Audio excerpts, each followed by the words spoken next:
Praise to the lord. ఈరోజు దేవుడు మనకిచ్చినటువంటి వాగ్దానం ఏంటంటే విలాపవాక్యములు 3వ అధ్యాయము 26వ వచనం. నరులు ఆశ కలిగి యెహోవా అనుగ్రహించు రక్షణ కొరకు ఓపికతో కనిపెట్టుట మంచిది. ఆమేన్. మనము ఓపికతో కనిపెట్టాలంట. మనం ఓపికతో కనిపెట్టడం మంచిది అని దేవుడు చెప్తా ఉన్నాడు. ఈ రోజుల్లో ఇప్పుడున్నటువంటి పరిస్థితులలో మనిషిలో ఒక ఎమోషన్ ఏదైనా ఒకటి లోపించి ఉంది అంటే అది ఓర్పే. ఎందుకు అంటే చిన్న విషయాలకు కూడా చాలా పెద్ద గొడవలు అవటం, చిన్న విషయానికి కూడా ఎదుటి వారిని తిట్టడం, చిన్న విషయానికి కూడా ఎదుటి వారిని దూషించటం, చిన్న విషయాలకు కూడా మనం బయటపడిపోతూ ఉండటం. ప్రతి ఒక్కరు ఇప్పుడున్నటువంటి పరిస్థితుల్లో ఇప్పుడున్నటువంటి రోజుల్లో చాలా ఎక్కువ మందిలో మనము దీన్ని చూస్తూ ఉంటాం. దీనికి కారణం ఏంటయ్యా అంటే వాళ్ళలో ఓర్పు అనేది లేకపోవటమే, ఓర్చుకోలేకపోవటమే. జరిగిన దానిని వారు ఓర్చుకోలేకపోవటాన్ని బట్టి చిన్న విషయానికి కూడా వారు కోప్పడుతూ ఉంటారు, చిన్న విషయానికి కూడా వారు దూషిస్తూ ఉంటారు, చిన్న విషయానికి కూడా ఎదుటివారి మీద ఏదో ఒక విధంగా మాట్లాడాలని, వారి మీద ఒక నింద వేయాలని, మన మీద ఉంచుకోకూడదని, ఇట్లా ప్రతి విషయంలో కూడా ఓర్చుకోలేక ఏదో ఒకటి మాట్లాడుతూనే ఉంటున్నారు. కానీ దేవుడు ఏమంటున్నాడంటే నువ్వు ఓర్చుకొని ఉండటమే నీకు మంచిది. నేను ఇచ్చే రక్షణ నీకు ఓర్పు ద్వారా కూడా వస్తుంది. నా ద్వారా నువ్వు రక్షణ పొందుకోవాలంటే నువ్వు ఓర్చుకొని ఉండాలా. ఈ సమాజంలో నీ చుట్టూ ఉన్న మనుషులు ఎలాంటి వారైనా సరే, ఈ సమాజంలో నువ్వు నివసిస్తున్నటువంటి ప్రాంతము, ఆ ప్రాంతంలో నివసించేటటువంటి ప్రజలు వారు ఎట్లాంటి వారైనా సరే, వారు కోప్పడేవారైనా, వాళ్ళు ఆవేశపడే వాళ్ళైనా, ఎవరైనా కానీ నీ చుట్టుపక్కల ఉన్నవాళ్ళు, కానీ నీవు మాత్రము చాలా ఓర్పు కలిగి ఉండాలి వారందరిని బట్టి. కీర్తనల గ్రంథము 37వ కీర్తన 7-8 వచనాలు.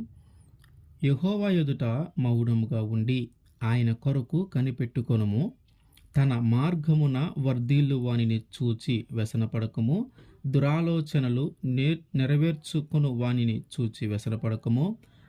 కోపము మానుము, ఆగ్రహము విడిచిపెట్టుము, వ్యసనపడకము, అది నీ కీడికే కారణము.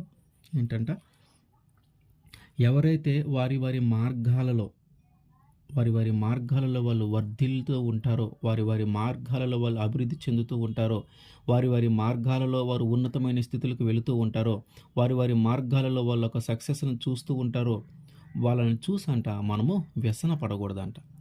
అంటే మనం ఎప్పుడు వ్యసన పెడతాం? మనలో ఉన్నటువంటి ఓర్పు నశించిపోయినప్పుడు, మనలో ఉన్నటువంటి సహనము నశించిపోయినప్పుడు, మనలో ఉన్నటువంటి ఓర్పు నశించిపోయినప్పుడు వారు ఎదుగుతూ ఉంటే మనము చూస్తూ ఓర్చుకోలేకపోతూ ఉంటాం. ఇప్పుడున్నటువంటి సమాజంలో ఇట్లాంటి వారే ఎక్కువగా ఉన్నారు. ఎదుటివారు బాగుపడితే మనం ఓర్చుకోలేకపోతూ ఉన్నాం, ఎదుటివారు సంతోషపడితే మనం ఓర్చుకోలేకపోతూ ఉన్నాం, ఎదుటి వాళ్ళు అభివృద్ధి చెందుతూ ఉంటే మనం ఓర్చుకోలేకపోతూ ఉన్నాం, ఎదుటి వాళ్ళ జీవితంలో ఏదైనా సాధించారంటే మనం ఓర్చుకోలేకపోతూ ఉన్నాం, వారు మనకంటే కూడా ఉన్నతమైన స్థితుల్లో ఉన్నారంటే మనము ఓర్చుకోలేకపోతూ ఉన్నాం. వారి మార్గాలలో వాళ్ళు అభివృద్ధి చెందుతూ ఉన్నా, వారి మార్గాలలో వృద్ధి చెందుతూ ఉన్నా, వారి మార్గాలలో ఒక మంచి సక్సెస్ను సాధించి ఉన్నా, దానంతటిని చూసి మనము ఓర్చుకోలేకనే వారి మీద వ్యసన పడుతూ ఉంటాం. మనకి బాగా తెలిసిన వాళ్ళు ఎవరైనా ఒక మంచి ఇంటిని కట్టారనుకుందాం. ఒక మంచి ఇంటిని కట్టి మనకి ఆ ఇంటి ఆహ్వానానికి, ఇంటిలోకి వెళ్ళటానికి, గృహప్రవేశానికి మనకు కూడా ఆహ్వానం ఇచ్చారంటే మనం వెళ్తూ ఉంటాం. అయితే అక్కడికి వెళ్ళిన తర్వాత ఆ ఇల్లు కట్టిన విధానము, దానికి అయినటువంటి ఖర్చు, ఇట్లా ప్రతి దాని గురించి అక్కడికి వచ్చిన వాళ్ళందరూ మాట్లాడుకుంటూ ఉంటారు. ఆ మాట్లాడుకుంటూ ఉన్నప్పుడు అతను ఎలా సంపాదించాడు, అతను ఎలా కట్టాడు, ఆ ధనం ఎక్కడిది, ఆ వనరులు ఎక్కడివి, ఇట్లాంటివన్నీ ఆలోచించి ఆ వ్యక్తి లేదా వారి కుటుంబం మీద మనం ఏదో ఒక మాట మాట్లాడుతూ ఉంటాం. అది మనకు తెలీదు వారు ఎంత కష్టపడి కట్టారో, లేకపోతే తప్పు చేసి కట్టారో, చెడ్డ మార్గంలో సంపాదించి కట్టారో మనకి తెలియదు. కానీ మనము మాత్రము ఇంత సంపాదించాడంటే ఏం చేసి సంపాదించారో, ఇంత ఇల్లు కట్టారంటే ఎవరిని మోసం చేసి, ఎవరి కడుపు కాల్చి సంపాదించారో, ఎవరిని మోసం చేసి సంపాదించారో, ఇంత ఇల్లు కట్టారంటే ఇంత డబ్బొచ్చిందంటే, ఏదో ఒకటి ఈళ్ళు తప్పు చేసే ఇంత డబ్బు సంపాదించి ఉంటారు, ఇంత ధనము సంపాదించి ఉంటారు, వీళ్ళకి ఇన్ని వచ్చినియంటే ఏదో ఒకటి చేసే ఉంటారు అనే ఆలోచనలో ఉండి ఉంటారు గానీ, వారు కష్టపడి సంపాదించారేమో అనే ఆలోచనలో ఉండట్లేదు. ఇదే మనకి ఆ వ్యసన పడటం అంటారు. ఇదే వ్యసన పడటం అంటారు. ఈ వ్యసనం ఎప్పుడొస్తుందంటే మనం ఓర్చుకోలేనప్పుడు. అవతలి వారు బాగుపడుతూ ఉన్నప్పుడు, అవతలి వారు ఒక మంచి ఇల్లు కట్టుకున్నారనుకోండి, దానిని చూసి మనం ఓర్చుకోలేనప్పుడు, అక్కడ ఉన్నటువంటి లోపాలను మనం గుర్తించి, అక్కడున్నటువంటి లోపాలు ఏవైతే ఉన్నాయో అవన్నీ మనము చెప్తా ఉంటాం. అవన్నీ మనము చెప్తా ఉండం. మనము కట్టలేము ఇల్లు. మనము అభివృద్ధి చెందలేం. మనం వృద్ధి చెందలేము గానీ, అవతలి వాళ్ళు ఎవరైనా ఒక మంచి పొజిషన్‌లోకి వెళ్తే వారిని చూసి మనం వ్యసన పడతా ఉంటాం. వారిని చూసి మనం ఓర్చుకోలేకపోతా ఉంటాం. ఇంతది కట్టారంటే ఏం జేసి సంపాదించి ఉంటారో, ఎంతమందికి అన్యాయం జేశారో, ఇట్లా మనము ఆలోచిస్తూ, మాట్లాడుతూ వారి గురించి ఒక నింద మాట్లాడుతూ ఉంటాం. కారణం ఏంటయ్యా అంటే వారిని చూసి నువ్వు ఓర్చుకోలేకపోతా ఉన్నావు అంతే. వారిని చూసి నువ్వు ఓర్చుకోలేకపోతా ఉన్నావు. దేవుడేమంటున్నాడంటే వారి వారి మార్గాలలో ఎవరైనా వృద్ధి చెందినప్పుడు, వారి వారి మార్గాలలో ఎవరైనా అభివృద్ధి చెందినప్పుడు, వారి వారి మార్గాలలో ఉంటూ వారు ఒక ఉన్నతమైన స్థితిలోకి వెళ్ళినప్పుడు, వారి వారి మార్గాల్లో ఉంటూ వారి యొక్క జీవితాన్ని మార్చుకున్నప్పుడు, వారి వారి మార్గాల్లో ఉంటూ వారు మంచిగా అన్ని వనరులు సమకూర్చుకున్నప్పుడు వారిని చూసి నువ్వు వ్యసన పడవద్దు. వారిని చూసి నువ్వు వ్యసన పడవద్దు. నీకు వ్యసనం ఎప్పుడొస్తదంటే నువ్వు ఓర్చుకోలేనప్పుడే వస్తది. సాధారణంగా సామెత ఉంటది. ఆహ్, మనం బాగుపడకపోయినా పర్లేదు గానీ, అవతలి వాళ్ళు మాత్రం బాగుపడకూడదు. అంటే మనకి మనము ఎదిగినా, ఎదగపోయినా అవతల వాళ్ళు మాత్రం ఎదగకూడదు అనే మామూలుగా అంటూ ఉంటారు. అయితే దేవుడేమంటున్నాడంటే వాళ్ళు ఎదిగే వాళ్ళు ఒక మార్గాన్ని ఎంచుకున్నారు. అది మంచిదో, చెడ్డదో తర్వాత సంగతి. వారి మార్గాల్లో వాళ్ళు అభివృద్ధి చెందుతా ఉన్నారు. నువ్వు వారిని చూసి వ్యసన పడవద్దు. వారిని చూసి నువ్వు వ్యసన పడవద్దు. వారిని చూసి నువ్వు ఓర్చుకో. వారిని చూసి ఇంత సంపాదించారు, అంత సంపాదించారు, పొలాలు కొన్నారు, స్థలాలు కొన్నారు, ఆ బిల్డింగులు కట్టారు. ఇట్లాంటి వాటన్నిటిని చూసి నువ్వు వ్యసన పడవద్దు. నువ్వు వారిని చూసి ఓర్చుకోలేని పరిస్థితిలో నువ్వు ఉండవద్దు. అట్లాగే ఆలోచనలు నెరవేర్చుకొని వానిని చూసి వ్యసన పడకము. ఆలోచనలు పాపానికి సంబంధించి ఒక ఆలోచన చేసి, లేదా ఒక మోసము చేసి, లేదా ఒక దొంగతనము చేసి, ఎవరైనా ఏదైనా ఒక పాపము ద్వారా సంపాదించిన వాడితో ఏదైనా ఒక మంచి స్థితిలోకి గాని వాళ్ళు వెళితే, వారి దురాలోచనల ద్వారా సంపాదించింది ఏదైనా వారు సమాజంలోకి గౌరవంగా బ్రతుకుతున్నామనేలాగా వాళ్ళు మారిస్తే దాన్ని, అంటే దురాలోచనలు పాపం ద్వారా సంపాదించిన వాటిని బట్టి వారిని చూసి కూడా నువ్వు వ్యసన పడవద్దు. వారిని చూసి కూడా నువ్వు వ్యసన పడవద్దు.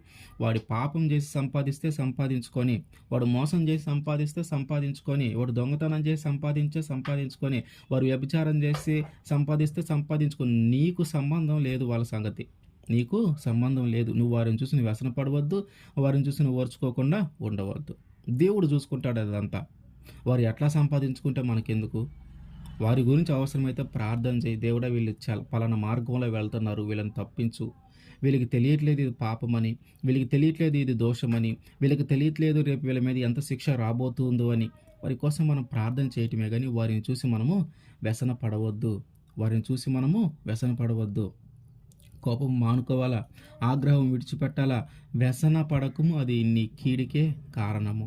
ఏంటంట, ఎదుటి వారి మీద మనం ఎప్పుడైతే వ్యసన పడతామో అది మన కీడికే కారణమంట. ఎదుటి వారి మీద వ్యసన పడితే అది మన కీడుకు కారణమవుతదంట.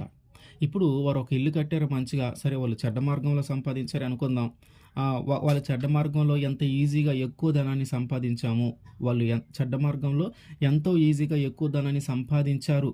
కాబట్టి వారు అంత ఇల్లు కట్టగలిగారు. కాబట్టి వాళ్ళు పొలం కొనగలిగారు. కాబట్టి వాళ్ళు ఇంత మంచి వనరులు ఏర్పాటు చేసుకొని ఉంచుకోగలిగారు. కాబట్టి మనము కూడా అట్లాంటి మార్గంలో వెళ్తే మనం కూడా తొందరగా సంపాదిస్తామేమో. అట్లాంటి మార్గంలో వెళ్తే మనము కూడా సంపాదిస్తామేమో అనే ఆలోచన మనలో కలుగుతా ఉంటది. అది ఎటువైపు నడిపించిద్దంటే నిన్ను పాపము వైపే నడిపిస్తూ ఉంటది. ఎటువైపు నడిపించిద్ది? పాపము వైపే నడిపిస్తది. ఎంత సంపాదించారో, ఎంత మంచి ఇల్లు కట్టుకున్నారో, ఎంత పొలం కొన్నారో, ఎట్లా వీళ్ళకి వీలైంది, ఇదిగో పలాంది ఇల్లు అది తప్పు కదా, అది పాపం కదా అని నువ్వు అంటా ఉంటావు గానీ, చివరికి నువ్వేం చేస్తావంటే అదే తప్పు, అదే పాపంలో పడిపోవటానికే ఇష్టపడతా ఉంటావు. ఎందుకంటే దాని ద్వారా ఎక్కువ ధనము, ఎక్కువ సంపాదన వస్తూ ఉంటది కాబట్టి. అందుకనే మనము వ్యసన పడొద్దు. మనము ఓర్చుకోవాలా. ఎదుటి వాళ్ళు గౌరవంగా ఒక మంచిగా సెటిల్ అయ్యారా? ఒక మంచి సక్సెస్ సాధించారా? మంచిగా ఒక ఇల్లు కట్టుకున్నారా? దానిని బట్టి మనము సంతోషించాలి. అరే! మా వాళ్ళే గదా! మాకు తెలిసిన వాళ్ళే గదా! మా బంధువులే గదా! వారు ఉన్నతమైన స్థితిలో ఉన్నారు. అదే మనకుండాలి గానీ, ఎలా గట్టారు? ఏం జేసి సంపాదించారు? ఎట్లా వచ్చినియో? మాకు తెలుసు వీళ్ళ సంగతి. వీళ్ళు పలానాది జేస్తారు. పలానా పని. అది తప్పు. అది పాపము. ఇయన్నీ మనకు అనవసరమైన విషయాలు. ఇవన్నీ మనకి అనవసరమైన విషయాలు. నీకు అవసరమైన విషయం ఏంటంటే, వారు ఇల్లు కట్టుకున్నారు. వాళ్ళు నిన్ను ఆహ్వానించారు. వారిని నువ్వు దీవించు. నువ్వు ప్రార్థన చేయి వాళ్ళ కోసం. దేవుడా వీళ్ళు పొరపాటున ఎట్లాంటి పాపంలో ఉన్నారో వాళ్ళని కాపాడు. వారు తెలియకే పాపం చేసి ఉంటారేమో కాపాడు. ఇంత మంచి ఇల్లు కట్టుకున్నారు. వారు చేసిన పాపాన్ని బట్టి వారు చేసిన దోషాన్ని బట్టి వారిని క్షమించు. ఒకవేళ పాపము ద్వారా నేను దీన్ని గట్టుంటే దీన్ని అన్యాయం చేయమాక. వారిని తిరిగి మంచి మార్గంలో నడిపించని వారి కోసం మనం ప్రార్థన చేయటమే గానీ, వాళ్ళు ఎలా కడితే మనకెందుకు? ఎట్లా ఉన్నతమైన స్థితిలో వస్తే మనకెందుకు? మనము ఓర్చుకోవాలా. సహించుకోవాలా అన్నిటిని. ప్రసంగి గ్రంథము 10వ అధ్యాయము 4వ వచనం. ఏలువాడు నీ మీద కోపపడిన ఎడల నీ ఉద్యోగము నుండి నీవు తొలగిపోకుము. ఓర్పు గొప్ప ద్రోహ కార్యములు జరగకుండా చేయును. ఓర్పు గొప్ప ద్రోహ కార్యములు జరగకుండా చేయును. ఎవరైనా మనం ఒక ఉద్యోగం చేస్తూ ఉన్నప్పుడు మన ఉద్యోగము మీద ఎవరైతే అధికారి ఉంటాడో ఆ అధికారి ఎప్పుడైనా మన మీద కోపపడితే అంటే మనం ఆ ఉద్యోగం వదిలి వెళ్ళకూడదంట. కొన్నిసార్లు ఉద్యోగం చేసేటప్పుడు పై వాళ్ళు మనల్ని అనేక రకాలుగా మాట్లాడుతూ ఉంటారు. కొన్నిసార్లు లెక్కలేనితనంగా మాట్లాడుతూ ఉంటారు. కొన్నిసార్లు కోపంగా మాట్లాడుతూ ఉంటారు. కొన్నిసార్లు నీకు చేత కాదన్నట్టుగా మాట్లాడుతూ ఉంటారు. అనేక రకమైన మాటలు మాట్లాడుతూ ఉంటారు.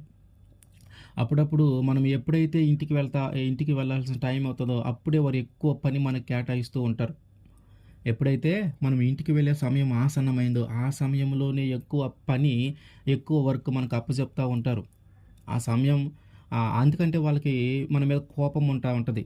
అట్లాగే మనము లేట్‌గా వచ్చినా దాన్ని ప్రత్యేకంగా చూస్తా ఉంటారు. మనము మాట్లాడే మాట, మనం ఏదైనా ఎదురు తిరిగి మాట్లాడినా, కోపంగా మాట్లాడినా ప్రతిదీ వాళ్ళు కౌంట్ చేసుకుంటా ఉంటారనమాట. అంటే వాళ్ళకి మన మీద కోపం ఉన్నప్పుడు మనల్ని ఆ ఉద్యోగంలో నుంచి మనంతట మనమే తప్పించేలాగా, ఆ ఉద్యోగాన్ని మనంతట మనమే మానుకునేలాగా మన మీద వారికి కోపం ఉన్నప్పుడు, మనం చేస్తున్నటువంటి ఉద్యోగంలో పై అధికారికి మన మీద కోపం ఉన్నప్పుడు, మన ఉద్యోగాన్ని మనమే తొలగించుకునేలాగా, మన ఉద్యోగానికి మనమే రాజీనామా చేసేలాగా, మన ఉద్యోగాన్ని మనమే కాదు అనుకునేలాగా వారి యొక్క ప్రవర్తన ఉంటదనమాట. ప్రతి విషయము నువ్వు ఉదయాన్నే ఆఫీస్‌కొచ్చే సమయం గానీ, సాయంత్రం వెళ్ళే సమయం గానీ, మధ్యలో మాట్లాడే సమయం గానీ, వర్క్ విషయంలో గానీ, చిన్న మిస్టేక్ అయినా కూడా ఎక్కువ కోపము, చిన్న మిస్టేక్ అయినా కూడా ఎక్కువ తిట్టటము, ఇట్లాంటివి జరుగుతా ఉంటాయి. కాబట్టి అట్లాంటివి ఏమన్నా జరుగుతా ఉన్నప్పుడు నీ పై అధికారి నీ మీద కోపపడినప్పుడు అతన్ని బట్టి, అతని కోపాన్ని బట్టి, అతని మాటలను బట్టి ఆ సాయంత్రం అయితే ఇంటికి వెళ్ళే సమయంలో పని అప్పగిస్తా ఉన్నాడని అతని మీద కోపపడటం గానీ, లేతే ఆ సమయంలో పని ఎక్కువ ఇస్తున్నాడు కాబట్టి నేను ఈ ఉద్యోగం చేయనని గానీ, ఇదిగో ఉదయం కొద్దిగా 2 నిమిషాలు లేట్ అయినా కూడా నన్ను తిడతా ఉన్నారు నేను ఈ ఉద్యోగం చేయనని గానీ, ఇదిగో నాది పని చేసేటప్పుడు చిన్న మిస్టేక్ అయినా సరే నన్ను ఎక్కువగా తిడుతూ ఉన్నారని నేను ఈ ఉద్యోగం చేయనని గానీ, ఇట్లా అనేకమైన పరిస్థితులు, అనేకమైన కారణాలు నీకు ఎదురవుతూ ఉండొచ్చు గానీ, కేవలము ఏంటయ్యా కారణము, ఏంటయ్యా పరిస్థితి అంటే, ఇదిగో అతనికి నీ మీద కోపం ఉంది. కాబట్టి అతను నీ అంతట నువ్వు ఆ ఉద్యోగాన్ని వదిలి వెళ్ళిపోయేలాగా చేస్తూ ఉన్నాడు. కాబట్టి అతని కోపాన్ని బట్టి నీ ఉద్యోగాన్ని నువ్వు వదులుకోవద్దు. ఎందుకంటే నువ్వు ఓర్చుకొని అక్కడే ఉన్నావంటే ఆ ఓర్పు ద్వారంట పెద్ద పెద్ద ద్రోహము చేయబోయేటటువంటి కార్యాలు కూడా మానిపోతాయంట. నీ ఎడల చేయబోయేటటువంటి ఒక మోసము, నీ ఎడల చేయబోయేటటువంటి ఒక ద్రోహము కూడా నువ్వు ఓర్చుకునే దాన్ని బట్టి దేవుడు వాటన్నిటిని మారుస్తాడు. అరే! మనం ఇంత వర్క్ ప్రెషర్ పెడతా ఉన్నా ఓపికగా ఓర్చుకుంటా ఉన్నాడు. మనం ఇంత ఒక 5 నిమిషాలు లేట్ అయినా కూడా మనం తిడుతా ఉన్నా ఓర్చుకుంటా ఉన్నాడు. మనము వర్క్ విషయంలో చిన్న మిస్టేక్ జరిగినా కూడా మనం దుర్భాషలాడుతా ఉన్నా, మనం తిడతా ఉన్నా, అగౌరవంగా మాట్లాడుతూ ఉన్నా ఓర్చుకుంటూ ఉన్నాడంటే వాటన్నిటిని బట్టి నీ యొక్క గౌరవము రెట్టింపు అవుతా ఉంటది. దేవుడు నీకంటూ ఒక సమయం ఇస్తాడు. నువ్వు ఓర్చుకున్నదంతా వారికి తెలిసేలాగున నీ అధికారికి. నువ్వు ఎంత పని చేస్తూ ఉన్నావనే విషయం వారికి వారికి తెలిసేలాగున, నువ్వెంత క్రమశిక్షణగా ఉంటున్నావనే విషయం వారికి తెలిసేలాగున, నువ్వెంత వర్క్ ప్రెషర్ ఉన్నా కూడా దానిని కంప్లీట్ చేసే ఇంటికి వెళ్తున్నావనే విషయము వారికి తెలిసేలాగున ఒక రోజున దేవుడు చేస్తాడు. ఆ రోజు వాళ్ళు అనుకుంటా ఉంటారు, నేను ఇలాంటి వ్యక్తిని నేను దూషించింది, ఇలాంటి వ్యక్తి మీద నేను కోప్పడింది, ఇలాంటి వ్యక్తిని నేను అంటా ఉంది, అయ్యో ఎంత మంచివారు, ఎంత ఓర్పు కలిగిన వారు, ఇంకెప్పుడు వీరిని అనకూడదు. అప్పటి నుంచి వారు మనల్ని బాగా గౌరవిస్తూ ఉంటారు, బాగా రెస్పెక్ట్ చేస్తూ ఉంటారు. కాబట్టి వారు ఏదైనా, వారికి కోపం మన మీద ఉన్నప్పుడు వారికి ఏదైనా మనకి ఏదైనా దోషము చేయాలని అనుకుంటే, ఏదైనా మోసం చేయాలని మనల్ని అనుకుంటే, దేవుడంట మన ఓర్పు ద్వారా వారి యొక్క మనస్సును మార్చి ఆ ద్రోహము, ఆ మోసము అది మన మన జీవితంలోనికి రానివ్వకుండా, మన ఉద్యోగ విషయంలోకి వాటికి రానివ్వకుండా దేవుడే మనకి సహాయము చేస్తాడు. అయితే దేని ద్వారా అంటే ఓర్పు ద్వారా. కాబట్టి నీ పై అధికారి ఎవరైనా నీ మీద కోపపడినప్పుడు, వారు నిన్ను దూషించినప్పుడు గానీ, వారు నీ మీద నీ యొక్క వారికి నీ ఎడల సరైన ప్రవర్తన లేనప్పుడు, సరైన మాట తీరు లేనప్పుడు, నువ్వు వారిని బట్టి నీ ఉద్యోగానికి రాజీనామా చేయొద్దు. వారిని బట్టి నీ ఉద్యోగాన్ని నువ్వు వదులుకోవద్దు. ఓర్చుకుంటే దేవుడే వారి పరిస్థితులు మారుస్తాడు. దేవుడే నీ పరిస్థితులను మారుస్తాడు. కాబట్టి మనము ఓర్చుకుంటే నీ ఎడల జరగబోయేటటువంటి గొప్ప గొప్ప ద్రోహము, మోసము ఇవన్నీ కూడా తప్పించబడతాయంట. కొలస్సీయులకు రాసిన పత్రిక 3వ అధ్యాయము 13వ వచనం. ఎవడైనను తనకు హాని చేసెనని ఒకడనుకొనిన ఎడల ఒకరినొకడు సహించుచు ఒకరినొకడు క్షమించుడి. ప్రభువు మిమ్మును క్షమించులాగున మీరును క్షమించుడి. ఎవరైనా మన ఎడల ఒక తప్పు చేశాడు, ఒక హాని చేశాడు, ఒక ప్రమాదాన్ని మనకు కలుగు చేశాడు అని మనకి తెలిసినప్పుడంట మనము ఎదుటివారిని క్షమించాలంట. అంటే ఏంటి? ఓర్చుకోవాలా. ఓర్చుకొని దానిని బట్టి క్షమించాలా. ఒకరినొకరు క్షమించుకోవాలంట. ఒకరినొకరు సహించుకోవాలా, ఒకరినొకరు ఓర్చుకోవాలా, ఒకరినొకరు క్షమించుకోవాలా. మనము మన ఎడలు ఎవరైనా తప్పు చేస్తే మనం ఎట్లా రియాక్ట్ అవుతామంటే, అది చిన్నదైనా సరే మనము ఒక్కసారిగా వెళ్ళి వాళ్ళ కాళ్ళరు పట్టుకొని, వాళ్ళ గొంతు పట్టుకొని తిట్టటం కానీ, కొట్టటం కానీ అంత పరిస్థితులకు మనం వెళ్తూ ఉంటాం. కేవలం ఒకటే కారణం, మనలో ఓర్పు లేకపోవటం, సహించుకోలేకపోవటం. మరి ఇప్పుడు ఉన్నటువంటి వాతావరణమే అట్లా ఉందో, లేదా మనుషులు తినే తిండి అట్లా ఉందో, లేదా వాస్తవంగా మనుషుల్లోనే అలాంటి ఎమోషన్, అలాంటి లక్షణం ఉందో అర్థం కావట్లేదు. కానీ ప్రతి వారిలో చిన్న విషయానికి కూడా చాలా సహనాన్ని కోల్పోతూ ఉన్నారు. చిన్న విషయానికి కూడా సహనాన్ని కోల్పోతూ ఉన్నారు. ఓర్చుకోలేకపోతూ ఉన్నారు ప్రతిదీ. మన ఎడలి ఎవరైనా ఒక తప్పు చేసి ఉంటే వారిని వెంటనే మనము సహించకుండా, వారి గురించి మనం ఆలోచించకుండా మన ఇష్టం వచ్చినట్టుగా మాట్లాడటం కానీ, మన ఇష్టం వచ్చినట్టుగా తిట్టడం కానీ, మన ఇష్టం వచ్చినట్టుగా వారికి చేయటం కానీ, కొట్టడం కానీ ఇట్లాంటివి మనము చేయకూడదంట. వారు మనకి మంచి చేశారంటే లేదు, వారు మనకి హాని చేశారు. వారు మన ఎడల తప్పే చేశారు. కానీ దేవుడు ఏమంటున్నాడంటే, వాడు తప్పు చేశాడు, వారు నీకు హాని కలిగించాడు, నీకు అపాయం కలిగించాడు, కానీ వారిని క్షమించు, వారి ఎడల సహించు, వారి ఎడల ఓర్చుకో, ఒకరినొకరు క్షమించుకోండి, ఒకరినొకరు ప్రేమించండి, ఒకరు సహించుకోండి. ఎందుకంటే మీరు ఎన్నో పాపాలు చేస్తూ ఉంటే, మీరు ఎన్నో దోషాలు చేస్తూ ఉంటే, దేవుడు ఎట్లాగైతే మిమ్మల్ని క్షమిస్తూ ఉన్నాడో మీరు కూడా క్షమించండి. ఒకవేళ మీరు చేసిన ప్రతి పాపానికి దేవుడు కూడా మీ ఎడల ఓర్చుకొనకపోతే, ఈ పాటికి నువ్వు భూమి మీద ఉండేవాడివే కాదు. నువ్వు ఎప్పుడూ మరణం అవ్వాల్సిన వాడివి. కానీ ఈరోజు నువ్వు సజీవంగా ఉన్నావంటే కేవలం ఆయన నువ్వు చేసిన పాపాలన్నిటిని బట్టి ఆయన ఓర్చుకుంటూ ఉన్నాడు కాబట్టి నువ్వు బ్రతికున్నావు. అట్లాగే నీ ఎడల ఎవరైనా హాని చేసినా, నీ ఎడల ఎవరైనా తప్పు చేసినా, నీకు ఏదైనా అన్యాయం చేసినా, నీ మీద ఒక నిందేసినా, నిన్ను కొట్టినా, తిట్టినా నువ్వు ఓర్చుకోవాలి. ఓర్చుకున్నప్పుడే దేవుడు ఎట్లాగైతే నీ పాపాన్ని క్షమించి నీ ఎడల ఓర్చుకుంటూ ఉన్నాడు, నువ్వు కూడా అట్లా ఓర్చుకుంటూ ఉంటే అప్పుడు మనకి దేవుడు ఒక రక్షణ దయచేస్తూ ఉంటాడు. అప్పుడు మన పాపాలు కూడా క్షమించబడతా ఉంటాయి. కాబట్టి ఎవరైనా మన ఎడల తప్పు చేసినప్పుడు, ఎవరైనా మనకి హాని చేసినప్పుడు, ఎవరైనా మనకు ఒక ప్రమాదాన్ని కలిగించినప్పుడు, ఎవరైనా మనల్ని మోసం చేసినప్పుడు, ఎవరైనా మన మీద దుర్భాషలాడినప్పుడు, ఎవరైనా చెయ్యని తప్పుకి మనల్ని నిందించినప్పుడు, ఇట్లా మనకి కోపము వచ్చే మన సహనము కోల్పోయేటటువంటి పరిస్థితుల్లోకి ఎన్నిసార్లు మనం వెళ్ళినా, ఎవరి వల్ల మనము ఆ సహనాన్ని కోల్పోయే పరిస్థితులకు మనం వచ్చినా గూడా, మనం ఏం చేయాలంటే ఓర్చుకోవాలంట. మనము ఓర్చుకోవాలా, ఒకరినొకరు క్షమించుకోవాలా, ఒకరినొకరు సహించుకోవాలా, ఒకరినొకరు ఓర్చుకోవాలా. ఒకరినొకరు ఓర్చుకోవాలా. అప్పుడే దేవుడు మన ఎడల ఓర్పుగా ఉంటాడు. మన ఎడల ఓర్పుగా ఉంటాడు. కాదు ఒక తొందరపడి నీ విషయంలోనే ఒక చిన్న తప్పు జరిగింది. ఆ చిన్న తప్పుకే నువ్వు పోయి వారిని తిట్టటము, లేదా కొట్టటము, లేదా కాలర్ పట్టుకోవటం, గొంతు పట్టుకోవటం, దుర్భాషలాడటం, లేదా ఇంటి మీదకెళ్ళి తగాదలాడటం. ఇట్లాంటివి ఏమన్నా చేస్తా ఉంటే దేవుడు నీ విషయంలో కూడా ఓర్పు లేకుండా ఉంటాడు. నువ్వేమన్నా సత్యంగా, నీతిగా, యథార్థవంతంగా ఏం జీవించవు. కాబట్టి మనము కూడా ఓర్చుకోవాలి. మనము సత్యంగా, యథార్థవంతంగా జీవించినప్పుడు ఓకే. మనము ఈ ఈ అట్లా జీవించలేనప్పుడు దేవుడు గూడా నీ ఎడల ఓర్చుకోడు. ఎందుకంటే నువ్వు నీ విషయంలో ఎవరైనా తప్పు చేస్తే నువ్వు ఓర్చుకోనప్పుడు దేవుడు నీ విషయంలో గూడా ఓర్చుకోడు. దేవుడు అదే చెప్తాడు. మీరు ఎట్లాగైతే పాపం చేస్తా ఉంటే అన్నిటిని క్షమించి, అన్నిటిని సహించి, అన్నిటిని ఓర్చుకుంటా ఉన్నానో, మీరు కూడా మీ ఎడల ఎవరైనా తప్పు చేస్తే, మీ మీ జీవితంలోకి ఎవరైనా అన్యాయం చేస్తే, మిమ్మల్ని ఎవరైనా మోసం చేసినా కూడా వారి ఎడల కూడా మీరు క్షమించండి. మీకు ఎవరైనా హాని చేస్తే వారి ఎడల కూడా మీరు క్షమించండి. వారిని సహించండి. వారిని ఓర్చుకోండి. వారి వల్ల కలిగే నష్టాన్ని, వాళ్ళ వల్ల కలిగే బాధను ఓర్చుకోండి అని దేవుడు చెప్తా ఉన్నాడు. కానీ మనము అలాంటి పరిస్థితుల్లో ఉండే స్థితే లేదు. అసలు ఒక తప్పు జరిగిన, ఒక అన్యాయం జరిగిన ఒక్క మాట చాలు, మనల్ని పొరపాటున మనం చేయని తప్పుకి ఎవరైనా ఒక మాట అన్నా కూడా మనం ఊరుకోం. వెంటనే మనము ఎదురు సమాధానము, ఎదురు దూషణ, తిట్టడం, మన ఇష్టం వచ్చినట్టుగా మాట్లాడుతూ ఉంటాం. నేను చేయని తప్పుకి నన్ను ఎందుకు అనాలి అని రోడ్డు మీద పడేలా మనం తిడతా ఉంటాం. కానీ వాస్తవంగా దేవుడు ఏం చెప్తా ఉన్నాడు అంటే ఓర్చుకో. ఒకవేళ వాళ్ళు హానే చేశారు, ఒకవేళ నష్టమే చేశారు, సరే నువ్వు ఆ తప్పు చేయలే, కానీ నిన్ను అన్నారు, నువ్వు ఓర్చుకో.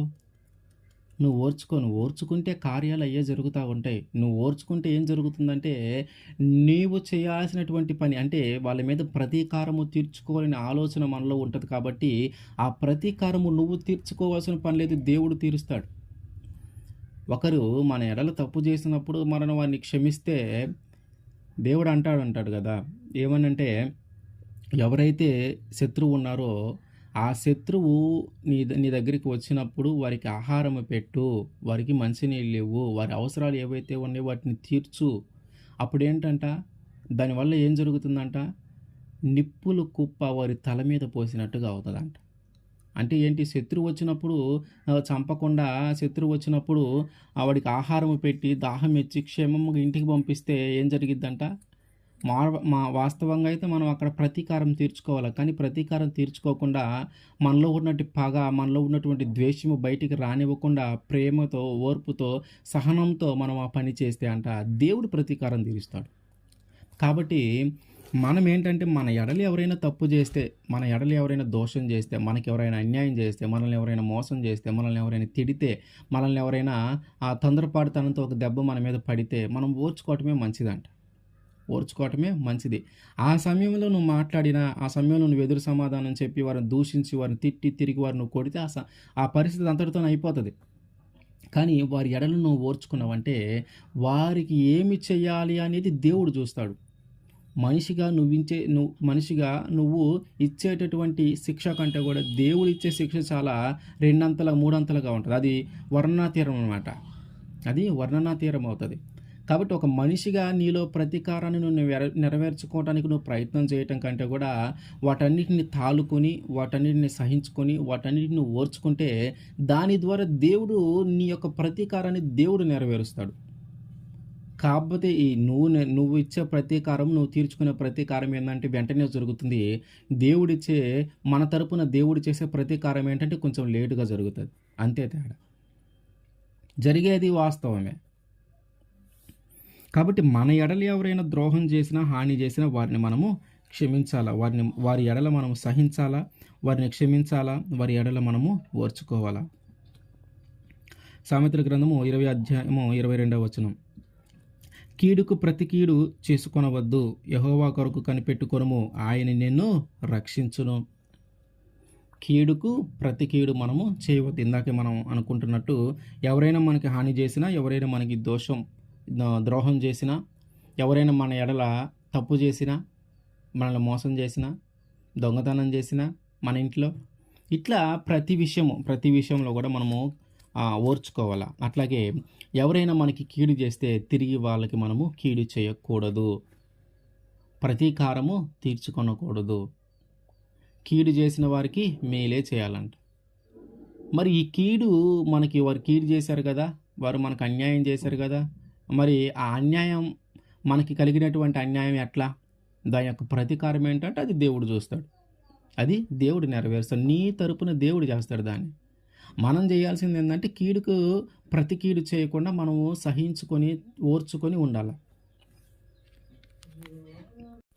ఇందాకే మనం అనుకున్నట్టు మన శత్రువులు మనకెదురైనప్పుడు, మనకి కీడు చేసిన వారు మనకెదురైనప్పుడు, మనకు ద్రోహం చేసిన వాళ్ళు మనకెదురైనప్పుడు, మనల్ని మోసం చేసిన వాళ్ళు మనకెదురైనప్పుడు వారితో ప్రేమగా, ఆప్యాయంగా మాట్లాడితే అంట, వారికి భోజనం పెడితే అంట, వారికి దాహం తీరిస్తే అంట, వాళ్ళ తల మీద ఒక నిప్పులు కుంపటి తెచ్చి వాళ్ళ తల మీద పోస్తే ఎట్లా ఉంటుందో అట్లా ఉంటుందంట వాళ్ళకి.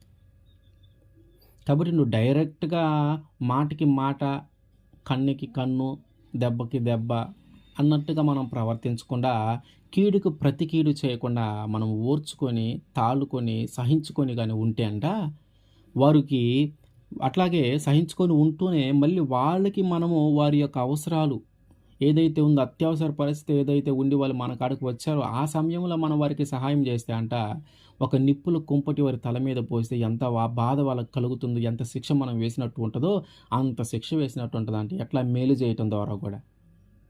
అత్యవసర పరిస్థితి ఏర్పడింది. వాడు నీకు అన్యాయం చేశాడు, వాడు నిన్ను మోసం చేశాడు నీకు తెలిసింది. కానీ వాడికి తెలుసు, ఇద్దరికి తెలిసింది నేను వాడిని మోసం చేశానని తెలిసింది. కానీ తిరిగి నీ దగ్గరికి వచ్చాడు. ఎవరినైతే మోసం చేశాడో వారి కాడికే వచ్చాడు, అయ్యా పరిస్థితి ఇది అని. ఆ సమయంలో వాడు చేసినటువంటి మోసాన్ని నువ్వు జ్ఞాపకం చేసుకోనకుండా, వాడికి మంచిగా వాడి అవసరాలు అంటే వాడు ఏదైతే అత్యవసర పరిస్థితుల్లో వచ్చాడో దానికి సంబంధించిన విషయంలో నువ్వు కానీ సహాయం చేసావంటే, వాడి తల మీద నిప్పులు కొంపని పోసినట్టు అవుతుందంట. అంత శిక్ష వేసినట్టు అంట. వాస్తవంగా నువ్వు శిక్ష వేసావంటే లేదు, నువ్వు మేలే చేసావు. నిన్ను మోసం చేసిన వాడికి కూడా నువ్వు మేలు చేస్తే అంట, అతని తల మీద నిప్పులు కొంపటి పోసినంత శిక్ష వేసినట్టు అవుతుంది. కాబట్టి కీడుకు ప్రతి కీడు కాకుండా కీడుకు మేలే మనము చేయాల. 2 కొరింథీ 6వ అధ్యాయము 4-5 వచనాలు.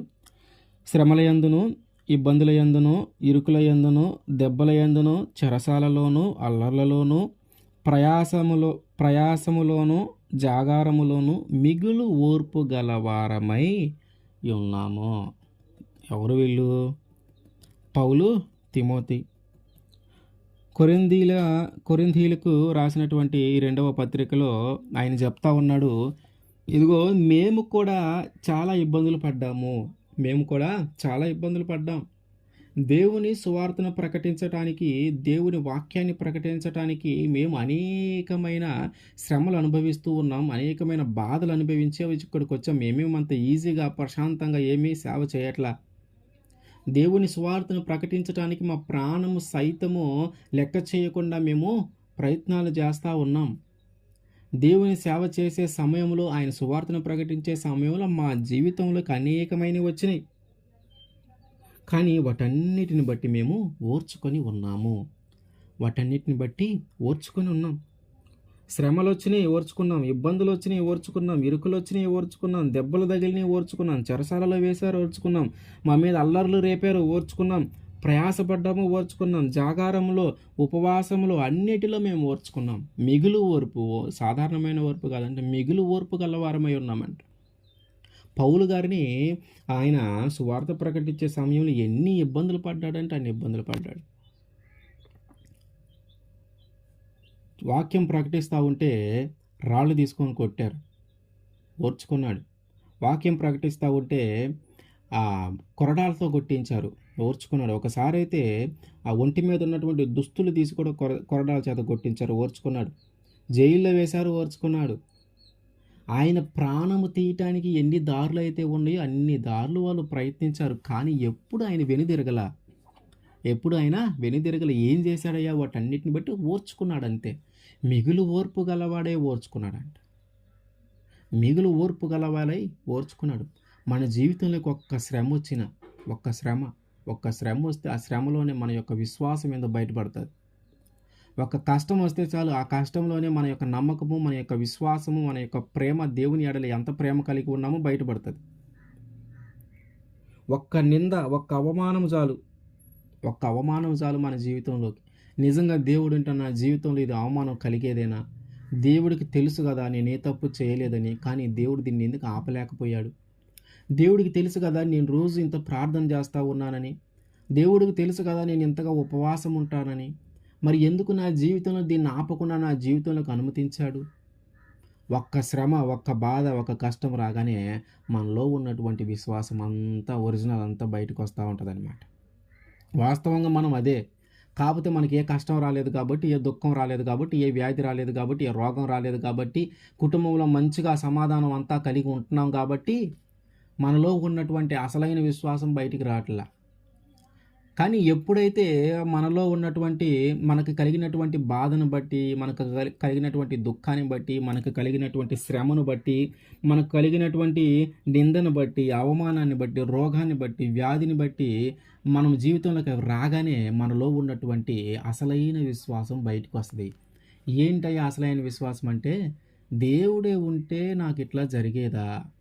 నేను ఇన్నిసార్లు ప్రార్థన చేస్తున్నా, ఇన్నిసార్లు వాక్యం చదువుకుంటున్నా, ఎంత ప్రార్థన చేస్తున్నా కానీ మరి దేవుడు ఎందుకు దీన్ని ఆపలేకపోయాడు?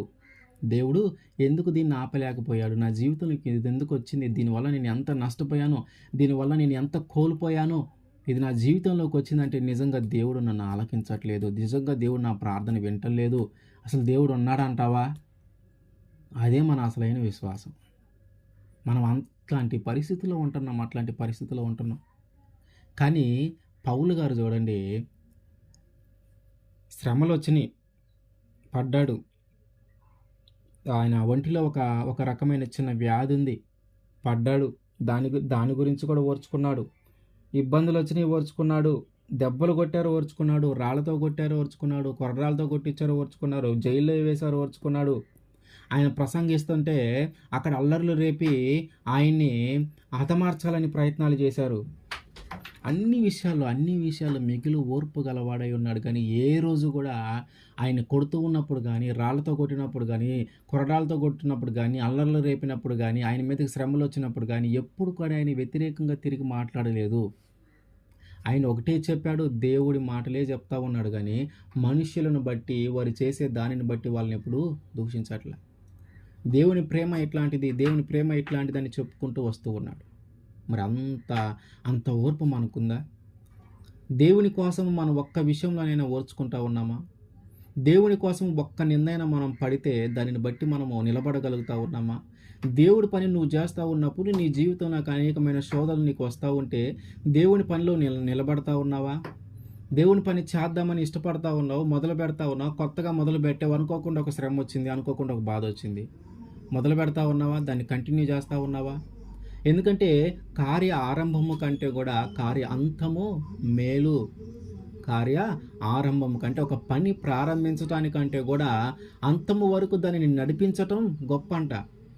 ఎందుకని? ప్రారంభించేటప్పుడు హంగు ఆర్భాటాలతో, మంచి విశ్వాసంతో, మంచి నమ్మకంతో మనం ప్రారంభిస్తాం.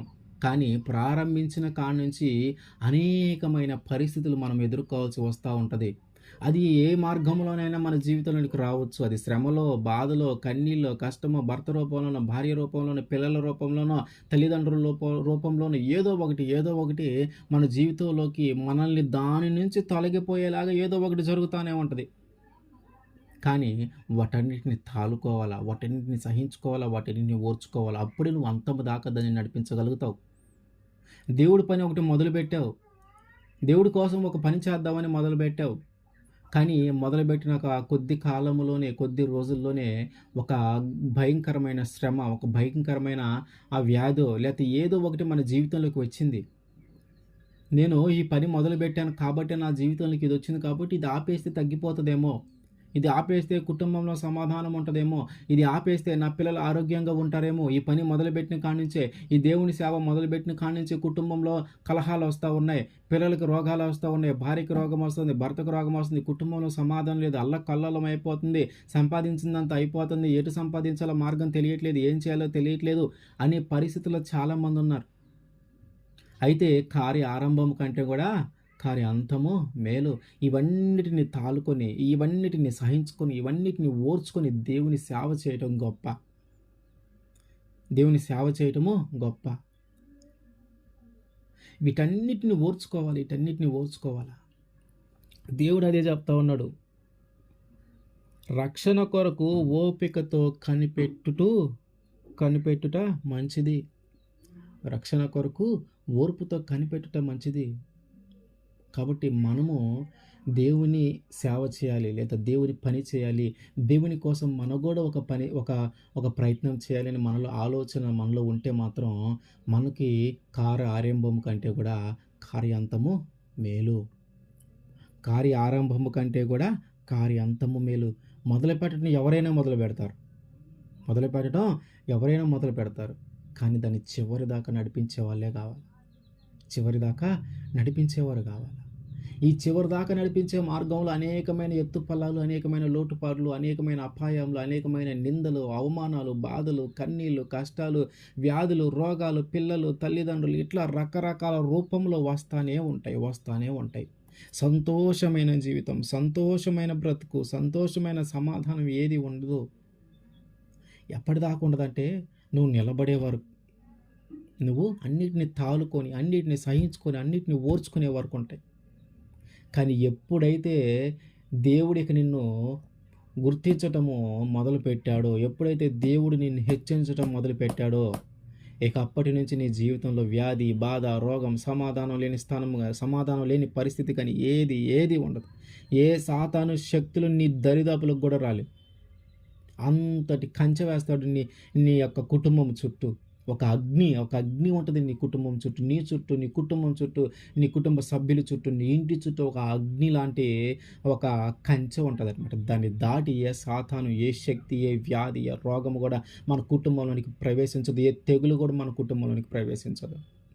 కానీ అప్పటిదాకా నువ్వు ఓర్చుకోవాలా, సహించుకోవాలా, తాలుకోవాలా, నిలబడాలా. కాబట్టి మనం ఆయన కోసం ఏదైనా ఒక ప్రయత్నం చేయాలనే ఆలోచన కానీ మనకు కలిగి ఉంటే, ఆయన కోసము మనం ఒక పని చేయాలని ఒక ఆలోచన కానీ కలిగి ఉంటే, కార్య ఆరంభము కంటే కూడా కార్య అంతము మేలు. ఇదే మనం గుర్తుపెట్టుకోవాలా. ఎందుకంటే మొదలు పెట్టడం గొప్ప విషయమే. చాలామంది మొదలు పెట్టకుండా ఆగిపోయిన వాళ్ళు ఉన్నారు. కాబట్టి మొదలు పెట్టడం కూడా గొప్ప విషయమే. కానీ మొదలుపెట్టిన దానికంటే కూడా చివరి వరకు నడిపించినదే గొప్ప. మొదలుపెట్టిన దానికంటే కూడా చివరి వరకు నడిపించటము గొప్ప విషయం. ఆ చివరి వరకు నడిపించటమే గొప్ప విషయం. కాబట్టి ఎన్ని ఇరుకులు వచ్చినా, ఎన్ని ఇబ్బందులు వచ్చినా పౌలు గారిలాగా మనము కూడా నిలబడాలి. దేవుని పని కోసము, దేవుని సేవ కోసము, దేవుని సువార్త కోసము ఆయన ఎన్ని దెబ్బలు తిన్నాడు, ఎన్ని ప్రమాదాలు ఎదుర్కొన్నాడు, ఎన్ని నిందలు పడ్డాడు, ఎన్ని అవమానాలు పడ్డాడు. ఇవన్నీ ఓర్చుకున్నాడు. కానీ ముందుకు వెళుతూనే ఉన్నాడు. ఏ రోజు ఆగల. ఇంత అవమానం కలిగింది కదా, దెబ్బలు కొట్టారు కదా, రాళ్ళతో కొట్టారు కదా, కొరడాలతో కొట్టారు కదా, అయ్యో నా ఒంటి మీద ఉన్న వస్త్రాలు తీసేసి నన్ను కొట్టారు కదా, ఇంత అవమానం కలిగితే ఈ పని చేయటం ఎందుకని ఆయన అనుకోవట్లా. అన్నిటినీ తాలుకుంటున్నాడు, అన్నిటినీ సహించుకుంటున్నాడు, అన్నిటినీ ఓర్చుకుంటున్నాడు. ఒక్కటే గురి ఏంటంటే ఓపికతో కనిపెడితే దేవుడు నాకు రక్షణ ఇస్తాడు. ఓపికతో కనిపెడతా, ఓపికతో ఓర్చుకుంటాను. అన్నిటిని ఓర్చుకుంటాను. దేవుని కోసం ఓర్చుకుంటాను. దేవుడు నన్ను మంచి స్థితిలో ఉంచుతాడు. దేవుడు నాకు రక్షణ ఇస్తాడు. నేను ఓర్చుకొని ఉంటాను. ఆ ఒక్క గమ్యంతో ఆయన ముందుకు వెళ్తా ఉన్నాడు. మనము కూడా అట్లాంటి గమ్యం, అట్లాంటి గురి కలిగి మనం ముందుకు వెళ్ళాలి. మనకు వచ్చే శ్రమను బట్టి, మనకు వచ్చే బాధలను బట్టి, మనకు కలుగుతున్నటువంటి అప్పులను బట్టి కానీ, వీటిని బట్టి మనం వెనుక తిరగకూడదు. వాటన్నిటిని ధైర్యంతో ఎదుర్కొని సహించి ఓర్చుకోవాలి. హెబ్రీయులకు రాసిన పత్రిక 6వ అధ్యాయము 15వ వచనం. ఆ మాట నమ్మి అతడు ఓర్పుతో సహించి ఆ వాగ్దాన ఫలము పొందెను. ఆ మాట నమ్మి అతడు ఓర్పుతో సహించి ఆ వాగ్దాన ఫలము పొందెను. ఎవరంటే ఈయన అబ్రహాం. అబ్రహాంకి పెళ్ళి అయినాక చాలా సంవత్సరాలు బట్టి కూడా పిల్లలు ఉండరు. చాలా సంవత్సరాలు పిల్లలు ఉండరు. అయితే ఒకసారి దేవుడు దర్శిస్తాడు. వీళ్ళు అప్పటికి ప్రార్థన చేస్తూ ఉంటారు. దానికోసం ఆలోచించి దుఃఖపడుతూ ఉంటారు. ప్రార్థన చేస్తూ ఉంటారు. ఒకరోజు దేవుడు దర్శించి, మరుసటి సంవత్సరానికల్లా నేను నీకు ఒక కుమారుని ఇవ్వబోతూ ఉన్నాను. కాబట్టి నువ్వు దిగులు పడకు, దాని గురించి నువ్వు బాధపడకు అని చెప్తాడు. వీళ్ళు ఎన్ని సంవత్సరాలు ఈ గర్భఫలము కోసం ఎదురు చూశారు, ఎన్ని సంవత్సరాలు వీళ్ళు దీనికోసం ఓర్చుకున్నారంటే సుమారుగా వారి వయస్సు 99. వారి వయస్సు 99 సంవత్సరాలు అప్పుడు దేవుడు దర్శించాడు. 99 సంవత్సరాల వరకు, అంటే ఆ పెళ్ళైనాక ఎన్ని సంవత్సరాలు అనేది, పెళ్ళి ఎన్ని సంవత్సరాలకు అయిందనేది తెలియదు కానీ అక్కడి నుంచి ఆయన యొక్క వయసు అంటే వృద్ధాప్యంలోకి వెళ్ళిపోయాడు. వృద్ధాప్యంలోనికి వెళ్ళిపోయాడు. బలము, శరీరంలో బలము ఉడికిపోయింది. శరీరంలో బలము లేదు. ఒక పిల్లలు కనిగేంత బలము ఆయనలో లేదు. మరి అన్ని సంవత్సరాలు ఆయన ఓర్చుకొని ఉన్నాడు పిల్లల కోసం. ఏ రోజు కూడా దేవుని నిందించలా, ఏ రోజు కూడా దేవుని అవమానం కలిగేలాగా మాట్లాడలా. నువ్వు రమ్మంటేనే కదా నేను నా తల్లిని, నా తండ్రిని, నా కుటుంబాన్ని, నా బంధువుల్ని, నా తోబుట్టువులందరినీ వదిలేసుకొని వచ్చాను. నీ మాట వినబట్టే కదయ్యా. నువ్వు రమ్మంటేనే కదా నిన్ను వృద్ధి చేస్తాను, నిన్ను అభివృద్ధి చేస్తాను, నిన్ను మంచి స్థితిలో ఉంచుతానని నాకు చెప్పావు కదా. మరి నువ్వు రమ్మంటేనే కదా నేను వచ్చింది. మరి నాకెందుకు పిల్లలు లేరు, నాకెందుకు సంతానం లేదు, నాకెందుకు గర్భఫలం ఇవ్వలేదు అని ఏ రోజు కూడా ఆయన నిందించలా. ఏం చేశాడు మరి? సహించుకున్నాడు, ఓర్చుకున్నాడు. సహించుకున్నాడు, ఓర్చుకున్నాడు. తను వృద్ధాప్యములోకి వెళ్ళే వరకు ఓర్చుకున్నాడు ఆయన. ఎంతకాలం అంటే తను వృద్ధాప్యంలోకి వెళ్ళే వరకు ఓర్చుకున్నాడు. అప్పటిదాకా ఓర్చుకున్నాడు ఆయన. అప్పుడు వచ్చి దేవుడు మాట్లాడుతూ ఉన్నాడు, నీకు తొందరలో ఒక కుమారుని ఇవ్వబోతూ ఉన్నాడు. వచ్చే సంవత్సరం, మరుసటి సంవత్సరం కల్లా నీ ఒడిలో ఒక కుమారుడు ఉంటాడు. నేను మళ్ళీ వస్తాను ఈ సంవత్సరానికి, నేను మళ్ళీ మరుసటి సంవత్సరం నేను వస్తాను. అప్పటికి నీ ఒడిలో ఒక కుమారుడు ఉంటాడు. ఆ దేవుడు ఆ చెప్పినట్టు వాగ్దానాన్ని ఆయన నమ్మాడు. ఇన్ని రోజులు ఈ నిరీక్షణ, ఇన్ని రోజులు ఈ ఓర్పు, ఇన్ని రోజులు ఈ సహనం, ఇదంతా కూడా ఒక సమయము వచ్చింది. ఆ సంవత్సరం అది నెరవేర్చబడింది. దేవుడిచ్చినటువంటి వాగ్దానాన్ని ఓర్పుతో, సహనంతో దానిని నెరవేర్చుకున్నాడు. మన జీవితంలో కూడా అంతే. దేవుడు కొన్నిసార్లు మనకు వాగ్దానం చేస్తాడు, ఇదిగో నీ జీవితంలో నేను ఫలాంటి చేయబోతా ఉన్నానని. కానీ ఎంతకాలానికి అది జరగదు.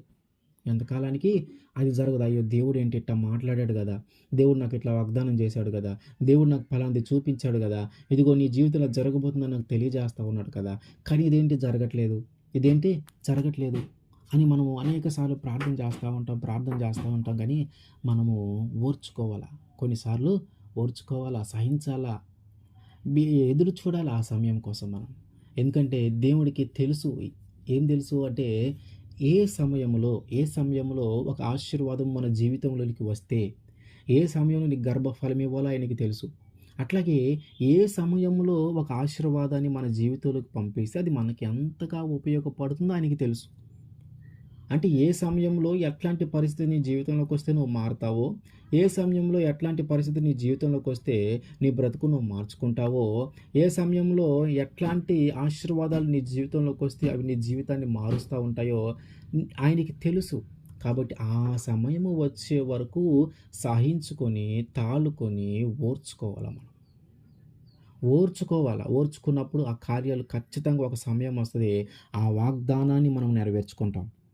ఆ వాగ్దానాన్ని అబ్రహాము ఎలాగైతే ఓర్చుకొని దేవుడిచ్చినటువంటి వాగ్దానాన్ని పొందుకున్నాడో, ఆ వాగ్దానం యొక్క ఆ ఫలితాన్ని పొందుకున్నాడో, మనము కూడా ఓర్చుకొని, సహించుకొని, తాళుకొని మనము కూడా ఆయన ఇచ్చినటువంటి వాగ్దానాన్ని మన జీవితంలో మనము పొందుకోవాలా. ప్రకటన గ్రంథము 3వ అధ్యాయము 10వ వచనం.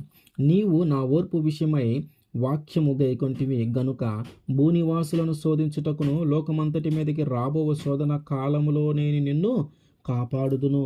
ఏంటంట? మనము ఓర్చుకుంటే అంట రేపు జరగబోయేటటువంటి